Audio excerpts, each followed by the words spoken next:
So I imagine most people watching this know, 2 years ago I released this immense book, the Women's Book, Volume 1, which is about diet, nutrition, and fat loss for women. It was 3.5 years of just grinding, exhaustive work. But I learned, I had to start from scratch, right, to learn women's physiology from the get-go. And women are very complicated. So in premise, there's a Volume 2 coming on training. Some of it is written, because I had to pull a lot of it out of the first book. But honestly, mentally, I just can't face it yet. Right. Usually when I write a big book project like that, I take 3.5 years off. And same time, I don't want to wait too long. So what I decided in the interim, which sometimes gets me writing again, was, okay, just do something shorter. Right. If you look at my writing career, every 10 years I do a book that gives me a nervous breakdown. Ketogenic diet, 10 years later, protein book, 10 years later, the women's book. They are, and in between that, I do these shorter books that I can do without losing my mind.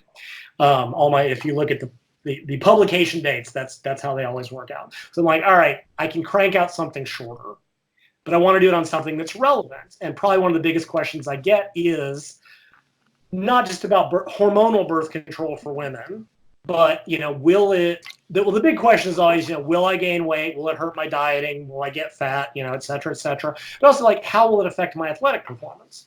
Will it hurt? Will it help? Will it be neutral? So I decided, okay, let me just do that one topic because I could keep it more targeted.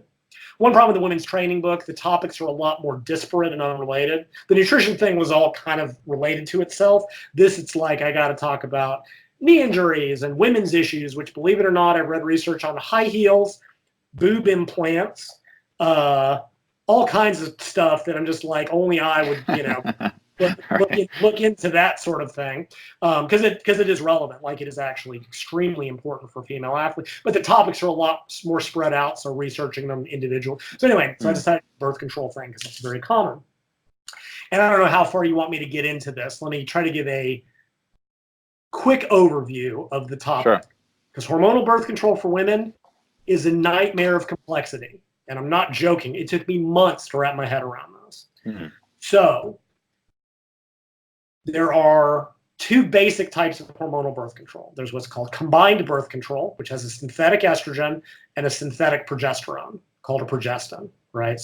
Estrogen and progesterone are the two primary hormones and reproductive hormones in women. Combined birth control gives a synthetic form of each. There is a progestin-only form of birth control. So it's only the synthetic progesterone. That's used for women who are pregnant and breastfeeding. Some women can't tolerate synthetic estrogen for reasons. There is no such thing as an estrogen-only hormonal birth control. So it's combined or progestin-only. All forms of birth control work through two primary mechanisms. One is that the progestin affects things like mucus thickness and endometrial thickness. The endometrium is where the egg implants, to basically make it hard. So if an egg is released, it's much more difficult for it to be impregnated, or for the sperm to combine with it. That's the progestin component. And then they also impact overall hormonal production. So just as in men, women's brains produce what's called follicle-stimulating hormone, which helps to produce the egg, and luteinizing hormone, which is involved in estrogen and progesterone production. By putting in synthetic versions of those hormones, a woman's body stops producing her normal hormones, right? It's no different than when a guy takes steroids, right? Body goes, oh, there's plenty of testosterone around. I can quit producing my own, which also has the unfortunate side effect of your testicles shrink. Because it's actually got to do with testicular testosterone, but that's neither here nor there. Right? If you take thyroid hormone, your body stops producing it. Same thing here. So basically, by preventing this hormone called follicle-stimulating hormone from being released, no egg is released. No egg, no pregnancy. Right? So that's the basic mechanism. There's one type of birth control that's a little different, but I'll come back to that. Okay. Birth control comes in a number of forms. Those are types. What most people know of is the pill. Right, that's where we started in the late 60s, early 70s, right? It was an oral pill that you took daily, roughly the same amount of time, same time of day. Again, it was combined. There was also a progestin-only mini pill. Originally, the pill was taken 21 days straight, and then you had a 7-day withdrawal period. I'll come back to that because there's a funny piece of, not funny, but there's a piece of trivia about that.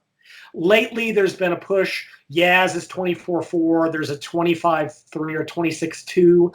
The idea is that there's a slight risk of rebound where pregnancy can occur during the withdrawal period. So they're trying to get sort of a better safety profile.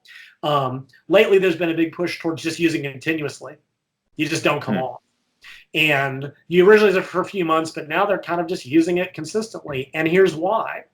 There was never any physiological rationale for the withdrawal week. None. There's no scientific basis for it. Right. It exists.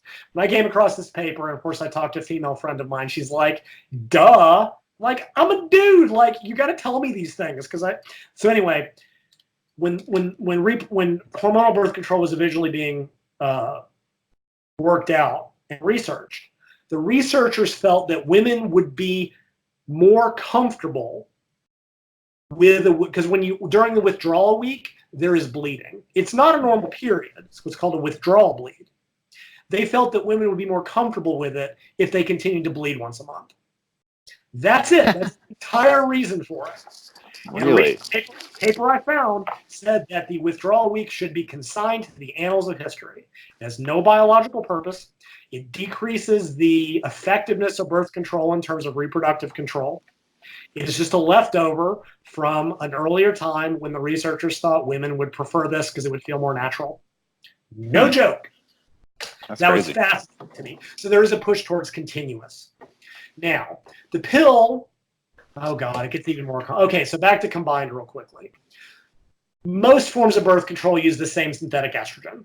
It's called ethinyl estradiol, which is very similar to a woman's endogenous hormone, but it's about 5 times more potent. It's much stronger. Lately, they're looking into bioidentical forms of estrogen, beta estradiol. There's only one out there that uses it, but I think that's going to be the big change going forwards because there's some evidence that works a little bit differently. That's the easy bit. Then there's the synthetic progestin. There are 4 generations of synthetic progestin, first, second, third, and fourth, depending on when they were developed and from what compound they were used to develop. Mm-hmm. The initial birth control was first generation. It tended to have a lot of negative side effects, which they controlled by bringing the dose down. The second generation came next. It had less side effects than the first. Well, no, it ended up having slight. And then there was the third generation, which had sort of some of the least. And then the fourth generation which is made from spironolactone. Spironolactone is a drug that causes water loss, but it also blocks the testosterone receptor, right? Because progesterone can bind to the testosterone receptor. Synthetic progestins can too, and some of them have masculinizing effects, right? That's what people think of the pill as causing, acne, oily skin, and the early forms certainly did. The fourth generation progestins are anti-androgenic. They bind to the receptor, and actually block the effects of testosterone. So you get a reduction in acne, reduction in oily skin. They use that to treat acne very, very often, just to block the androgen receptor. So the first 3 generations have androgenic effects of varying degrees. Fourth generation has anti-androgenic effects. And even within a given generation, there may be slight differences. So there's like 8 different synthetic progestins, all of which can be subtly different. It's a night, like I said, it's a night. Yeah. There's not a lot of research on most. So that's the pill. All right. Because of problems with the pill, usually having to do with what if you go on vacation and forget your pills? What if some people forget to take it? And again, not a criticism, just a statement of fact, right? We don't always remember to take our meds every day. They wanted to develop new forms of birth control that were easier to use. So one is the patch. The patch is a topical patch that releases hormones through the skin is combined. You put on one once a week, pull it off. Originally, they used it 3 weeks on, 1 week off. I'm pretty sure they're using it continuously. So that's a once a week fire and forget. Now, it is visible. It is apparent. People, that's a personal choice. And all these have pros and cons. And this is all talked about in the book. Like each one. So that's the patch. Then there's the ring. It's a little plastic ring that releases hormones and it's put in the vagina itself, 3 weeks on, 1 week off. And I think they're using it continuously too. So basically very similar to the pill, combined birth control. I forget which progestin is in there. It's either a second or third generation. Meant to be more convenient. I already mentioned the mini pill. It's a progestin only. You take it every day. I don't know how often it's being used anymore. It's very, very, very old. I don't know about that. Now we get into the others. All right. First is the Depo-Provera shot. It is a progestin only injection that goes into the back of the arm, right? And what it is a depot form of a very potent, very nasty first generation progestin. And all depot means is it's released into the body slowly, right? Anabolic steroids are depot testosterones. It's just a generic chemical term. Its big advantage, one shot every 3 months, right? Very non-invasive. You go in, boom, you're done. That's about the only benefit. Yeah. I think it should be taken off the market personally. This is one of the few places I will really put down a strong opinion. It has the worst profile in terms of causing weight and fat gain. It doubles the risk of obesity. It can cause bone mineral density loss. It's a nasty, because it is this nasty, high potency, first generation, highly androgenic progestin. I don't know why nobody's developed a newer long-lasting. Maybe there's a technical reason. I don't know. But its only advantage seems to be that it's easy. Is it used much? I don't know if I've spoken to anybody who's used it. More than you'd think. It's used a lot in like developing countries with overpopulation overpopulation problems. And I do get that in the sense of you can't give out daily pills. You can't give out patches. And it is simply we can give you one injection and it's good for 3 months. And there's a practical aspect of that I do get. I do think it's used a lot. And again, if I'm speaking out of my butt, I apologize. Like I suspect in like younger girls, like high school age, where you have a situation that, whether they want birth control, their parents want birth control, they may not be good about taking a pill. They may not want the appearance of the patch, whatever. It is a fire and forget method. But the potential for it to cause it is the one you hear people talk about the worst side effects. Weight gain, it's very difficult to lose weight and body fat, or so it's, and that's its whole separate issue. I'll come back to you. Okay, so that's Depo. I don't like it unless there's some really strong, like if there's one, I'd say never, that's the one. Then there's Implanon or Nexplanon. It is a small plastic device that releases it's either a second or third generation progestin. It is implanted in the back of the arm. Now, it gives you 3 years of continuous birth control. It has none of the negatives of Depo-Provera, but it requires a small incision and a small inpatient surgery. And I think that's why it's not used more. It's not as convenient. There's also the issue, like, I'll briefly touch on this. Like, why are you using birth control? We tend to think of it as, it's purely to prevent unwanted pregnancy. But there are other reasons women use them. Right. Some of it is cycle control. It may be if you have extremely heavy blood flow, it can be used and help with that. If you have extremely bad premenstrual syndrome or premenstrual dysphoric disorder, where you literally, some women are physically incapacitated for 1 week out of the month. Some women have suicidal ideation. It can it's a small percentage, but for the women that it happens to, it is just like life destroying. Sure. Birth control may be used for that, right? So let's say you're using it purely for just reproductive control. Well, are you a woman who's looking for it temporarily for whatever reason? Maybe you're not monogamous. Maybe you don't want kids now. Or are you in a situation that you know for a fact you don't want kids for 3 years? In that case, there's another consideration.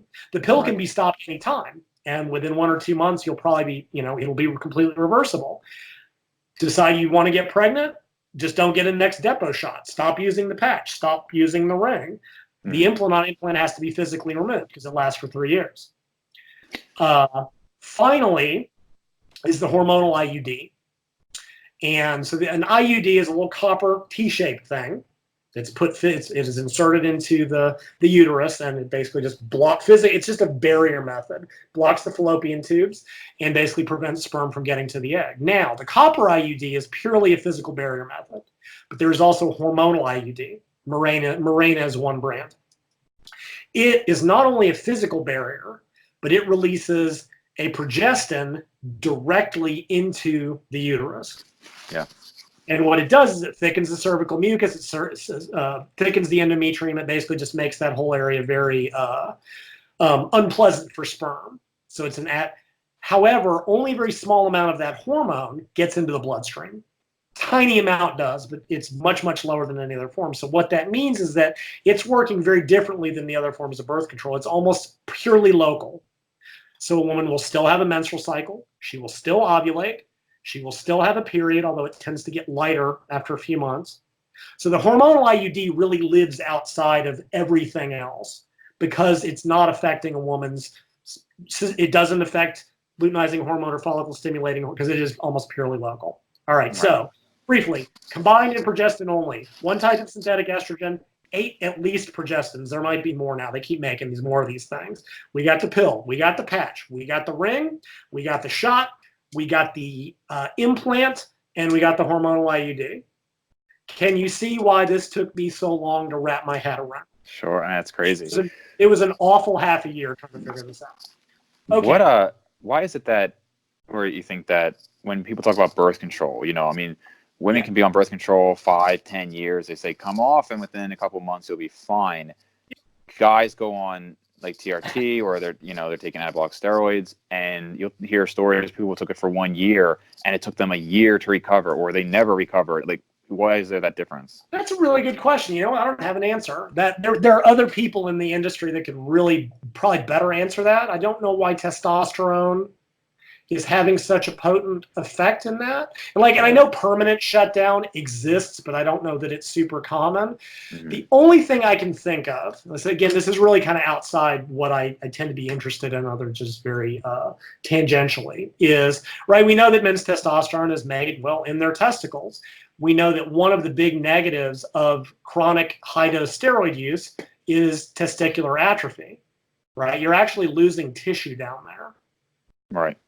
And to my knowledge, that doesn't happen to the ovaries. And I have to wonder if maybe that's, like I said, I would love to know the answer, but I don't know. It may simply be that you do actual damage to the testicles with long-term high-dose use, and that's not reversible. Yeah. I don't know. To your point with the shrinkage.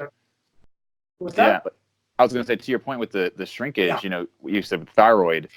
To my knowledge, the thyroid gland doesn't really shrink a lot when people take thyroid medication, and that also bounces back relatively quickly. Like you hear a lot of people talk about having permanent issues. I suspect that's with super high doses for, like, you know, people who are taking 25 or 50 micrograms a day bounce right back. People that are taking 200 micrograms a day for a year, maybe not so much. But so that's my best guess. And if anybody has an answer, please, that's a fascinating question. I would really like to know the answer. But by and large, these are hormonal birth control does not do any permanent damage to the woman's reproductive system. I will mention the hormonal IUD, which has many advantages in terms of it gives you 5 years of control, very minimal systemic hormonal effects, but there is a small risk where it can physically scar the tubes. So if you are eventually wanting to become, and I don't think it's a large risk, but again, that sort of it's very dismissive, because the women that it happens to, doesn't matter how small the risk is. If it happens to you, it happens to you, and that can be a real tragedy. So it also doesn't control it. So again, we're looking at all these pros and cons, where some may be better for controlling the cycle in general or preventing if you have major PMS symptoms. The hormonal IUD doesn't have that, which is good if you don't have a really variable cycle, but if you're looking for cycle control, not so good of an issue. It also does look like most female athletes still use the pill. That's still, for whatever reason, that seems to be kind of the first choice. Over 50% of female athletes are using some form of hormonal birth control, and I think a majority of them use a pill or combined, and I don't know why. You mentioned that it was very hard to lose weight, right, with the depot. Depot seems to be the worst. And I'm just curious, people talk about ultimately with weight gain and weight loss, calories in, calories out. If you're having a hard time gaining or losing, you're changing some side of that equation. Yes. What is changing there that makes it so hard? Okay, so this is probably the main topic people want to hear about, but I'll touch on athletic stuff since we don't have forever. So birth control has a there's a long-standing belief that it causes weight and fat gain. Mhm. Now, remember, those first sets of pills, they use very high amounts of estrogen. Like they used to use like 150 micrograms of synthetic estrogen. Now they use between 15 and 25. Right? The doses were brought, and they still get the same cycle control. Estrogen can cause water retention. So that's super high dose. There's no telling what it was doing. The early progestins were very, very, very nasty. So they've done a lot of work on, birth control and weight gain, typically. And they've compared all kinds of different forms. Sometimes they compare them to each other, compare them to like non-hormonal methods. And on average, the weight gain seems to be about 2 or 3 pounds. However, the average belies the individual, right? Like we talked about hypertrophy. And when I looked into this, I was mind blown.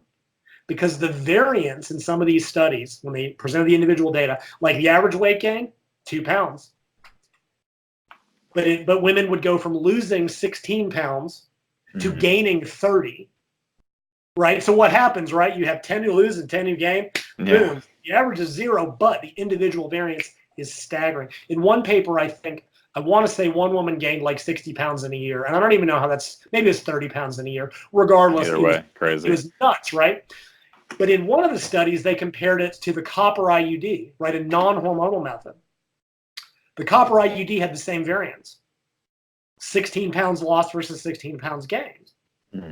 Well, it becomes very difficult to blame the hormones but this is in the general public. This is in an uncontrolled eating and activity situation. When you got that level of variance, it could just be aging, right? Lots of things, we typically gain weight as we age. What's probably happening, and again, don't mishear me, I'm not saying women, it's all in your heads. I'm not dismissing individual experiences. But what the research suggests is that birth control gets the blame when it may not be the cause. Now, some physicians think that some women are more or less prone to it, right? What tends to happen, there's a very big internet selection bias we forget about. Sure. If you Google birth control and weight gain, you will hear, it will seem like 100% of women are gaining weight. You know why? Because women who lose weight don't talk about it, right? They don't go post their positive experiences, by and large. So it makes it sound like 100, but it's not. You're hearing about the same like any diet. You go to any diet forum, all you hear about is people having problems. Oh my God, dieting is impossible for everyone. No, you're not hearing about people who are succeeding because they're not asking questions because they're not having problems. So I think you've got a lot of it. And there's been a couple of, and I'll come back to the depot, I promise. There's been 2 studies I'm aware of looking at athletes specifically, and a couple others that just measured body comp. And they were both in runners, unfortunately. But presumably athletes are controlling their food intake and their activity to a much greater degree than the general public. And they found essentially no effect. Right now, the synthetic estrogen may cause 2 or 3 pounds, but in the studies, when women go off it, they lose it in a month. It's obviously water weight. Usually the studies that find the biggest problem use high-dose progestins. And I actually, I left another bit out about combined birth control and oral that I didn't want. There's even 4 different types. Monophasic, which keeps the hormones the same all month. Biphasic, which raises the progestin once. Triphasic, which stair-steps it. And quadriphasic, which raises it 4 times. Oral birth control is a nightmare. There's so many variations and possibilities. But whenever I looked at the research, those triphasics, the one that had a very high progestin week, those have, because progestins are nasty. They tend to stimulate fat gain, stimulate hunger, tend to cause muscle breakdown. The studies that find the biggest are the ones that use those triphasic high progestin components. But by and large, estrogen causes a little bit of weight gain. One study in triphasic, the women, it was athletes, they gained 2 or 3 pounds of fat, lost a couple pounds of muscle, which admittedly is not a good thing as a female athlete. But of course, even that, we know that weight gain doesn't tell the whole story. If you gain 2 pounds of muscle, lose 2 pounds of fat, your body weight's the same. If you lose 2 pounds of muscle and gain 2 pounds of fat as an athlete, that's a bad thing. Anyway, the monophasic, by and large, especially the newer ones, just don't seem to have the problem, especially when activity is controlled. And I've talked to coaches, you've talked to coaches, and they're like, yeah, trainers are like, their clients by and large don't seem to have a problem if activity and diet is controlled. There was one study looking at physique competitors, about half of whom were on birth control, maybe a little more. They all made it to contest. So like there doesn't seem to be okay, so depot. What's the problem with depot? even strain, well, it's a high, just a high potency progestin. It's one of the nastiest ones, this nasty first generation high dose. So that ties in with that triphasic. High progestin levels without estrogen is just a problem, right? Because also remember, combined birth control is tanking both your hormones, woman's hormones, but it's replacing both of them. Right. Progestin only are tanking both of her hormones and only replacing one. And estrogen has a lot of very beneficial effects. So given the choice, I would prefer women use a combined to a progestin only. There are some medical situations where is indicated, but by and large, I think combined is superior for that reason. Progestin tends to cause more side effects too. Anyway, so Depo is this high potency progestin only. What's bizarre, if you give it a certain point of the cycle, it actually raises metabolic rate by about 5%. So what the hell is going on? Because of what progestins do to a woman's body, it was shown to, as they put it, increase attention to palatable foods. Right now, these studies are goofy as hell. What they do is they diet people down and they show you pictures of either boring foods or tasty foods. Yeah. And they look at how quickly your attention goes to one or the other. Right now, you've dieted to low levels of body fat. You know exactly what I'm talking about. You're walking down the street and there's a picture, there's a muffin, there's a cookie store. You just know it's there, right? You're in it's neurochemical, it's biological. Your entire system is attuned to find calories now. So Depo is probably just increasing food intake. Yeah. But it is one of those things that becomes a pretty strong biological drive. And I just think the other negatives on bone mineral density and everything else just make it. It would never be my first choice. If it can avoid it. If there's no other option for some reason, I would say so it probably is to the energy balance equation. I mean, you can see weird partitioning stuff, that outside the calorie, depending on where the calories get sent, and the progestins, even in the second half of the menstrual cycle, do tend to activate specifically fat storage in the thighs and tend to inhibit muscle protein synthesis. And yeah, it's just nasty. But by and large, assuming, food and exercise are controlled, the effects seem to be pretty small. Like I said, estrogen causes a little water weight gain. How important that is to you is an individual thing, right? If you are an athlete, a runner or a cyclist for whom body weight is critical, that may matter. If you're a weight class athlete, like a power lifter or MMA or someone who has to Olympic lifter, that may matter because that makes it harder for you to make weight for your class. For everyone else, I mean, we know that women tend to get, some sports have an aesthetic component, and people want to be puffy and a little bit, if you're a jumper, that little bit of extra weight. If you're an ice figure skater, getting 2 or 3 extra pounds off the ice, it matters. Yeah. But you can go off that and it goes away very, very quickly. As far as the fat gain, I think as long as you avoid the high progestin third, that triphasic and Depo doesn't seem to be that big of an issue. And I wish they would study weight training. I wish they would do this a little bit more consistently, but they just haven't. So far as other aspects of athletic performance, let's see if I can get through this in 3 minutes. So first off, let's look at benefits. Cycle control. Some women's performance during the menstrual cycle, some is flat and some are just up and down and up and down, right? If you are a woman who's got that 1 week, and it's usually the 4th week of the cycle when you have PMS, where you are just incapacitated, right? I had one trainee, she would go from hitting PRs at the beginning of her cycle to no more than 60% of max at the end. It was nightmarish. Wow. And then as soon as she started menstruating, she would hit PRs again, right? Now, for the average female trainee, small differences may not matter. If you're a high-performance athlete, you cannot give up 1 week out of every 4 of your training. Right. Yeah, sure. Or, I mean, you can use this deload, but if you are too incapacitated to train at all, that's not. Or what if you are a female athlete who's got that one bad week and you figure this out with tracking? You've trained your whole life. The world championships are coming up, and they're on one of the worst days of your cycle. Well, too bad. Right. You're out of luck, and there is nothing you can do about it. And many women will use birth control to regulate their cycle, so they control when the bad, or they just use it continuously. There is also, without getting explicit, women have reported using birth control so that they Like if they're going on vacation with a special someone Mm-hmm. and they want to make sure that their cycle is at a specific, I'll just leave it at that. I think we can all kind of infer what I'm getting at here. Mm-hmm. So that's a good reason for women who have a very heavy blood flow. They're at risk of becoming anemic. By removing or decreasing their menstruation, that can be very humongous benefits. So there are benefits to it, to be certain, but there are also some potential negatives. Whether or not these negatives are important to any given woman depends. They're usually very small, right? Aerobic performance, VO2 max goes down by like 5 to 15%. And if you're an elite endurance athlete, that matters. If you're the average recreational female trainee, who gives a crap, right? That is not relevant to you. Anaerobic performance may be affected, but even here, there's a benefit. Women are at a higher risk of knee injury right after they ovulate. Their ligaments get a little bit more flexy. Birth control can reduce the risk of knee injury by 20%. So there's another benefit for women who may be prone to that or at higher risk for various reasons. Overall performance doesn't, again, if it's there, it's very small. Part of it, the research on this is terrible. Like I've never seen a worse set of research in my life.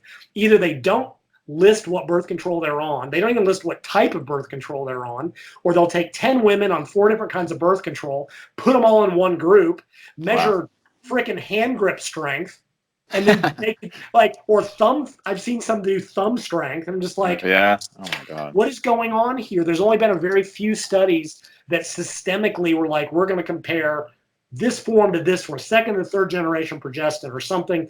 There's only a handful of studies, and just the research base is terrible. You always know it's bad when someone has to write a paper that says, this is what y'all are doing wrong in your research on this topic. There is a systemic problem, and that paper exists. It's like basically all this research is terrible because they're just not doing it well. In terms of muscle gain and strength, the early 10 studies were actually all of so low quality that they're just not even worth reading. They're just said hand grip and thumb and all this other nonsense. The handful of studies seem to suggest no major strength differences. However, anecdotally, I know some female powerlifters that one was put on depot and she lost a year of training to it. Another went off of birth control. Her testosterone tripled. This is something else I didn't talk about. Birth control will cut testosterone by about 50%. For a number of reasons that I won't get into. It's all in the book. And that's actually part of the reason birth control can cause some women to lose sex drive, which I guess is another way it prevents pregnancy, but not necessarily the mechanism I imagine a lot of women are looking for. In any case. So that's another, so there's which again, the hormonal IUD lives outside of all of this stuff. It has none of these systemic effects. So it doesn't, and she added like 25 kilos to her total because her testosterone tripled. And for a small female powerlifter at a high level, that's a lot. When she came off. Yes, she came off and her testosterone went up threefold. And over the next year, she was finally able to make some performance gains. So again, for the average recreational trainee, does it matter? Maybe, maybe not. Probably not. Big picture, is that extra 10% on your lifting going to really be a deal breaker? Probably not. For elite strength performers, if they're in, it may very well be. With muscle gain, it's even worse. So the first study showed that birth control caused less muscle gain. Now, when I say less, I'm talking about 1 pound over 8 weeks, right? I'm not talking, they gained 1.5 kilos versus 1. So don't hear that this is is a half a kilo matter to most people? Not unless you're a performance physique athlete or performance athlete. It's a pound. Yeah. And it suggested that, but the lower androgenic group did better than the higher androgenic group. And then the next studies said it was the opposite. The higher androgenic was better than the lower androgenic. And then one study said that it might be the estrogen component. And at that point, I just threw my hands in the air and said, I give up because none of these studies will interact in any rational way to form a good model of this. Right. And I talked in this book, at most, if the effect is there, it's small. One study even said it made better gains, but it was probably from the estrogen component. I talked to the researcher. So I don't know, right? On the one hand, cutting testosterone in half cannot be good. But on the other, maybe the androgenic quality of the progestin is acting as a sufficient signal. Yeah. And on the other hand, maybe it's just blocking the receptor, not sending a signal at all. And on the other hand, I don't know. I wish Like I just need someone to do the proper study that's systematically done. I mean, one of the papers I read said they compared to second and third generation progestin on protein synthesis. They got it wrong. They compared 2 different third generation progestins. Oh, wow. And I'm just blown away by that. I'm like, so anyway, any effect on muscle gain would appear to be relatively small. So again, for the average recreational trainee, it's probably not a big deal. And those other issues, whether it's because they want reproductive control, whether they want cycle control, whether they want, menstrual flow control, is probably worth any small negative effect. High-level athletes, you're looking at a different set. The small effects on performance may be very important at the highest levels. Right. If you're a woman who loses a week of training, you may not have a choice. Maybe you have to be on. Now, these aren't mutually exclusive, right? One paper I read was like, look, maybe an athlete who's got a bad week, she uses birth control in competition, but not during the build-up, right? There's nothing that says you have to use it year-round. All the time. You use it during you don't use it in case it's going to inhibit the adaptations during your main training. Once you're in your competitive cycle, you use it to regulate your cycle so that you can compete at your best. Right. So these are all options. And of course, then I would add, without getting into this is all. There's also the presumption of, okay, what are we using it for? Are you in a monogamous relationship? There are other aspects of this, right? Hormonal birth control is only reproductive function. It will not protect against STIs. Sure. So there's the consideration of if you are not in a monogamous relationship. And again, I don't want anybody to miss here, not saying good or bad or indifferent. This is just me talking generally. You're still going to need something for barrier, some form of barrier to protect against STIs. Right. Then you have to ask, well, do I want hormonal birth control on top of that as a backup plan? Because obviously no form of non-hormonal, I mean, even hormonal isn't perfect. So right. I said, there's a lot of, and I talk a little, I get a little bit into that without getting into too much. And the last thing that won't stop is just because I want to be the guy that talks about this all the time. And I want to be the first guy to put this out there, is that a lot of the effects of hormonal birth control, some are negative, some are positive.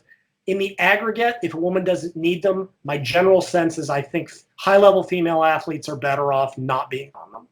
Yeah. Given the choice. Some don't have that choice. And I'm not trying to demonize birth control, just saying we don't know. We need better research. There's the potential of a small negative effect that may matter. Now, if you are in a monogamous relationship, whether your partner is an athlete or not, and I'm going to make that horribly patriotic, I'm assuming here that you're in, oh God, how do I even phrase this without getting excoriated for being a cis white male? That you're in a heterosexual relationship. Whether he's an athlete or not, he should get snipped. It solves all the problems, right? I got a vasectomy in 2012, and I wish I'd gotten it sooner. I've never looked back. I spent 3 days laying on the couch with an ice pack in my crotch.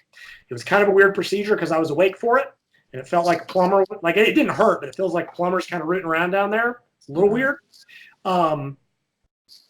Women have always been tasked with the responsibility for their own reproductive future, for right or for wrong. It is what it is, right? They keep talking about male hormonal birth control, but I would ask, unless you saw the guy take it, are you going to believe him? Right. Not right, but it is. It's just the way of the world, unfortunately. But this is a situation that if you're in a long-term monogamous relationship, just have him get snipped. You can do it in his off season, lose 3 days.